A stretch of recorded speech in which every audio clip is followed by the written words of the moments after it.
Hi guys, my name is Miller and welcome back to another Season Max Tunes video.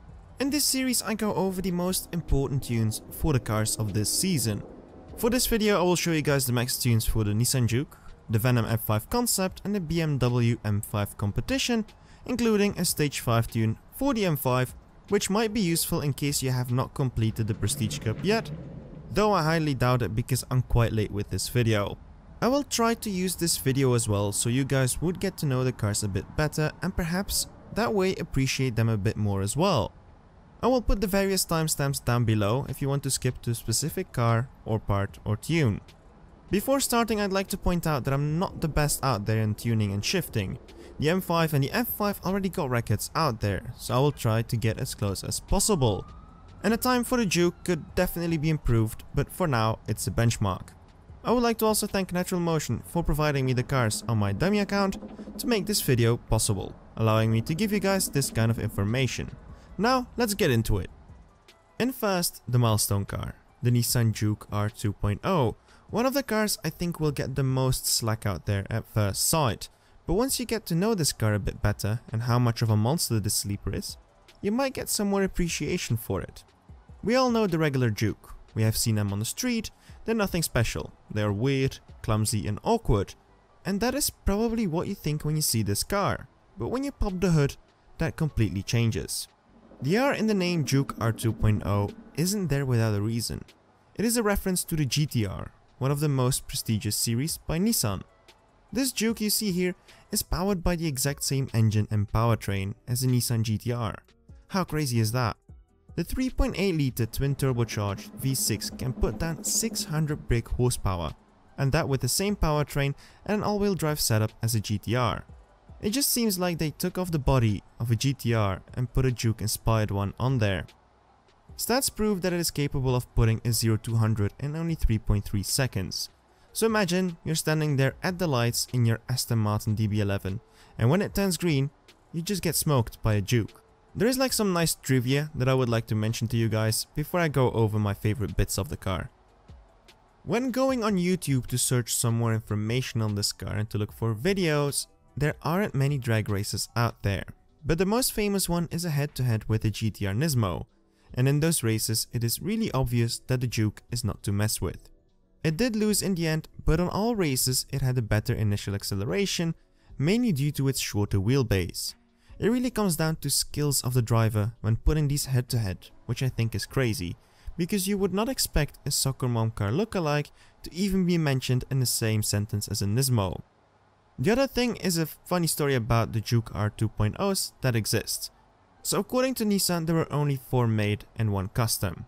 Out of those 4, 2 were kept by Nissan and 2 were sold each for $500,000 to the Middle East, and then the final one was built in the UK and then sold to the Netherlands. The ones at Nissan are all safely stored away. The others on the other hand, that is a different story. Apparently the 2 sold in the Middle East, both of them ended up total loss or crashed. And the final one got a new nickname, the Juke-R 2.1. A Juke that was built and tuned by Severn Valley Motorsports in the UK, putting out a total of 700 brake horsepower. It actually got chassis number 005. So out of the 5 out there, 2 are stored, 2 are crashed, and the final one is upgraded to number 2.1 and sold to a guy in the Netherlands. Also, when googling this car, you can't find any pictures other than this being in black, so it's kind of special they allowed to make a blue one for top 10, and I also wonder which colors will become available once this car becomes pullable. Now some of my favorite features on the car, and it's pretty simple. It comes down to 2 things. The first one is the fact that you cannot open the rear doors. And no, this is not a mistake.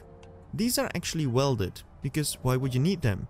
So when you get the car and you try like mad to open them and they don't get pissed, it's normal. The second thing is the rear spoiler. At first sight it all looks normal, however when you turn the car and you look closely, it's a split flap like spoiler giving Batmobile vibes, which is kinda cool. Onto the performance, I'll give you 5 seconds to guess how fast this car is, over or under 11 seconds. And the answer is under 11 seconds, and by quite a margin. It's not the fastest GT-R in game, but a 10.6-ish is not bad for a car like this. I'm really impressed. And it can definitely be improved, as with other tunes you might be able to extract more from it. Now, is it worth it to upgrade it the moment you get it? Not really. Soon we will have the GT-R and Attack package as a prestige car, so I would save my Nissan Fusion parts for that one. But this might as well become a future prestige car, and if you have it now, you can definitely store it somewhere in your garage. Enough talking, time for the run, tune and my best effort.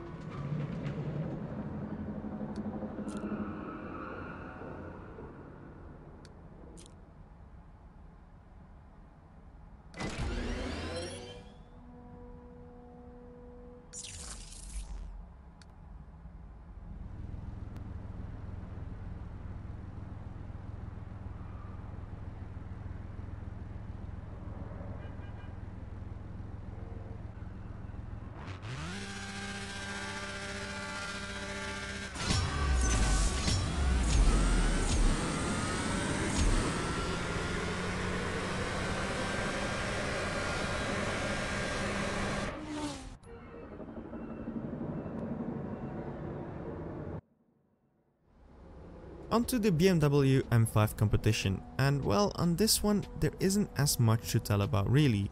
Yes, it's a crazy car, a 4.4 litre twin turbocharged V8 putting down 617 horsepower on all full wheels, allowing it to go from 0 to 100 in 3.1 seconds. And no, that's not nothing. But on the car itself, on the exterior, there isn't really much to tell. There aren't any crazy gigs or facts about it that I can find at first sight. It's a BMW, it's a sports car, and it's a four-door sedan, just when you look at it. But that is also something crazy. Nowadays we have sedans like this putting down these crazy kind of numbers that back in the day we would call supercars. But when you look at it, it's a big car and there is no avoiding that. It feels like a car that fits in an awkward segment. It's a sports car, but it isn't at the same time. It's like a car you would use as your daily driver to go to work and to the grocery shop. When you look online to see how it runs head to head against others, one of the most popular videos out there is a drag race against the Dodge Demon, and it absolutely smokes it. The four-wheel drive just grips so good the Demon stands no chance on regular tarmac. But if you put it against some of the other cars of the same style, like for example the Mercedes-Benz E63S AMG, it is not as much ahead as I would expect it to be. To drive the car would be without a doubt a blast, but to look at it, there isn't really much to say. If I had the money though, I think I'd rather spend some extra to get the BMW M8 over the M5 Competition. It just doesn't scream that sports car vibe the M8 does have. In game though, it is a great car in terms of performance. It's a pretty fast tier 4 car with the advantage to be one of the few cars to be able to beat the Tempest 3 challenge with only a couple of stage 6 parts in hands. There is only 2 or 3 cars being capable of doing so, and I've even heard that one stage 6 part could be enough, but I have no proof of that. Maxed out it can run at 10.507, which puts it in the top 20 tier 4 cars. And if we talk about free to get cars only, it comes in the top 10, which isn't bad after all. This is the tune used for the current record and my best run with it. The pattern is actually quite hard to match.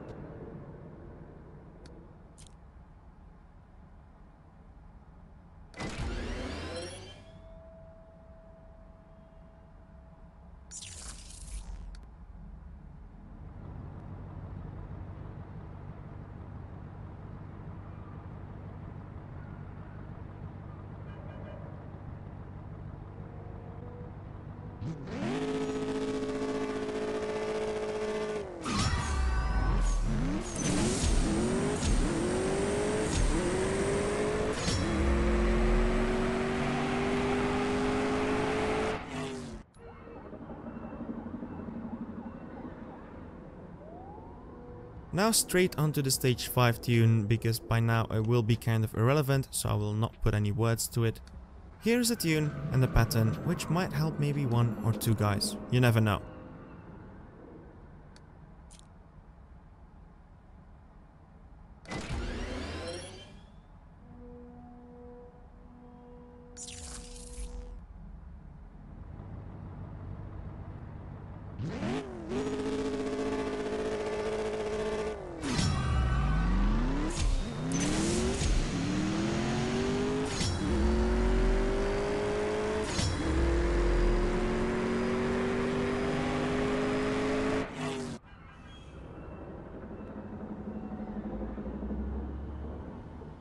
The last car I will be talking about is the Hennessey Venom M5 concept. The car that dreamed to be the first American hypercar, but got beat by SSC, who released a production model of the Tuatara earlier this year, and actually ended up continuing its development in the UK with the help of Delta Motorsports. The name and the first concepts of the F5 have been around for quite a long time now. It always claimed to be the first one to get to that 300 mph barrier, but so far it still stands at 0 because it's always been talk. The car is allegedly powered by a 6.6 litre twin turbocharged V8 producing 1817 horsepower, according to a bench test. They also claim the car's total weight to be less than 1400 kilograms, which to me seems more like claimed numbers over actual numbers. No way they will be able to put down that much power on that much weight only on the rear axle. But who knows, I'm really curious to see what the car will be capable of once it's released.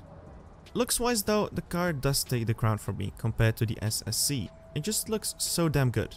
The flow seems right, I like long sleek cars, and it does not look stupid futuristic or like a fighter jet. The color play is also quite nice. But what I like the most is that this is the first time Hennessey did not base itself off another car and actually started from scratch. Fun fact, did you know that the name F5 comes from F5 Tornado? The highest rating on the Fujita scale for tornadoes, attaining speeds of 216 to 380 mph, perfect for a 300 mph car if they will ever get there. Now more about what this car means to the game. Well, we know that 2020 will be a big year for the race to the 300 mph mark. We had the Chiron Supersport 300 last year being the first one to hit it, but it's not an official record yet. So that one is still up for grabs and the race is still on. And after that we will have a race to the 500 km/h mark, which is the equivalent of 311 mph. So we currently have the Chiron Supersport 300, the Tuatara and the F5 in the run for the 300 mph race. There's only one left of which I know is still planning to hit that speed, and that is Koenigsegg with the Jesko. Last year when it was released at the Geneva Motor Show as a track spec, they mentioned they worked on a special version specially for that 300 mph run. So that one is the last one we still have to wait for to make a set complete for the race to actually begin. 2020 is going to be a great year. As for in-game performance, the F5 concept is the fastest car in game, but not by much. The current record stands at the 6.929, which makes it only 5 thousandths of a second faster than the Tuatara, but it is the fastest overall. Tune and pattern. It's actually quite shiftable and quite consistent, but those perfects are crucial.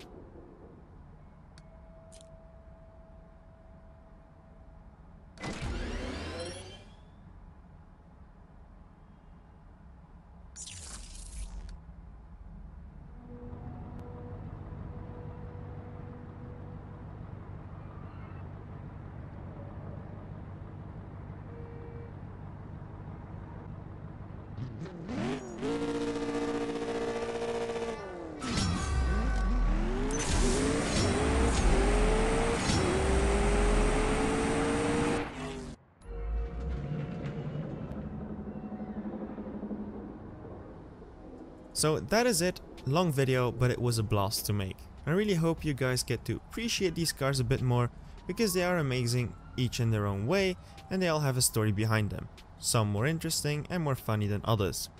If you enjoyed the video, do not hesitate to leave a like, subscribe for more content like this. My name is Mille, see you around and keep racing.